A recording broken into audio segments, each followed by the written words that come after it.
नाज़रीन, ओवरसीज़ कश्मीरी हों या ओवरसीज़ पाकिस्तानी हों, उन्होंने ताकतवरों को मुश्किल पे डाल दिया है। अब ताकतवर बौखला भी चुके हैं, गलती पे गलती भी करते जा रहे हैं। ताकतवरों को बाहर से क्या पैगामात मिलते हैं। अब यहाँ पर बात तो ये कि अगर बाहर से लोग पैगामात दे भी रहे हैं तो जरूरी नहीं होता कि आप हर पैगाम के ऊपर या हर बात के ऊपर रिएक्ट करें। बाज़ औक़ात खामोशी सबसे बड़ा रिएक्शन होती है। लेकिन यहाँ पर मसला यह है कि ताकतवरों को हर बात ज्यादा चुभ जाती है, क्योंकि वो जो कुछ कर रहे हैं उसके बाद जब ओवरसीज पाकिस्तानी बोले या ओवरसीज कश्मीरी बोलते हैं तो यकीनन उन्हें नागवार गुजरता है। अब आपके सामने एक वाकया रखने लगे हैं। एक शख्स इनामुल हक, उन्होंने परसों यूके के अंदर खिताब किया। उनका खिताब आल्दो के शदीद था।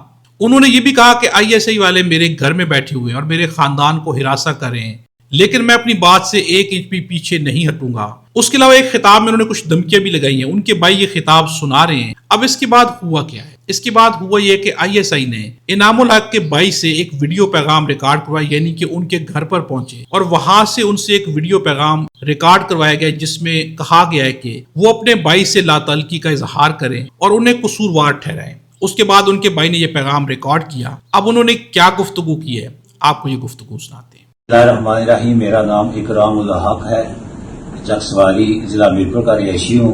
मेरे एक भाई इनामुल हक नामी जो बरतानिया के शहर बर्मिंघम में रिहाइश पजीर हैं, उन्होंने कल सोशल मीडिया पर एक वीडियो पैगाम जारी किया है। उनके इस वीडियो पैगाम पर हम सब बहुत शर्मिंदा हैं और मुझे समझ नहीं आ रही कि ये लोग चीज़ों को किस तरफ लेकर जा रहे हैं।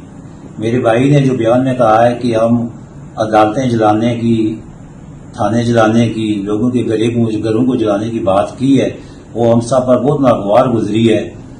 और इस बयान के बाद मेरी वालदा और तमाम अहले खाना ने वो उनसे लातल्की का इजहार करते हैं और उनसे ये बरमला कहते हैं कि ऐसे बयानात के बाद उन्हें पाकिस्तान या कश्मीर में आने की कोई ज़रूरत नहीं है।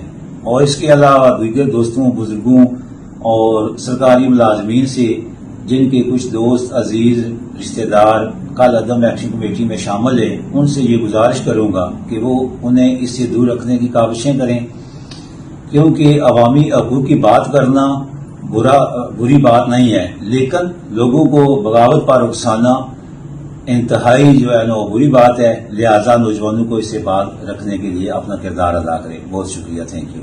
नज़ीर, यहाँ पर अगर आप देखें कि यहाँ पर ताकतवर मुसलसल गलतियां कर रहे हैं। अगर इस शख्स से ये पैगाम रिकॉर्ड करवाया गया है तो क्या जो सुनेंगे ये पैगाम उस पर यकीन करेंगे? यहाँ पर जिस तरह से इनके एक्सप्रेशंस हैं, ये बार बार इर्द गिर्द देख रहे हैं। साफ नजर आ रहा है कि सामने कोई बैठे जिनकी मौजूदगी में ये पैगाम रिकॉर्ड करवाया जा रहा है। अवाम ये सारी चीजें पहले ही जानती है। अगर आपने अवाम को सुनवाना है, अवाम को बताना है कि जो शख्स बोल रहे हैं गलत बोल रहे हैं, तो फिर अवाम तो इस वीडियो को देख के बोलने वालों को सही समझेगी और आपको गलत समझेगी। ये वो गलतियां जो कि एस्टेब्लिशमेंट मुसलसल कर रही है। इस तरह के पैगामात पर अब अवाम यकीन नहीं करती, बल्कि यहाँ पर अगर खामोशी ही तारी कर ली जाए, खामोशी इख्तियार कर ली जाए, तो शायद इससे जो है ताकतवरों को ज्यादा फायदा मिलेगा। आप क्या समझते हैं? कमेंट्स में जरूर बताइएगा। वीडियो अच्छी लगे तो लाइक भी जरूर कीजिएगा।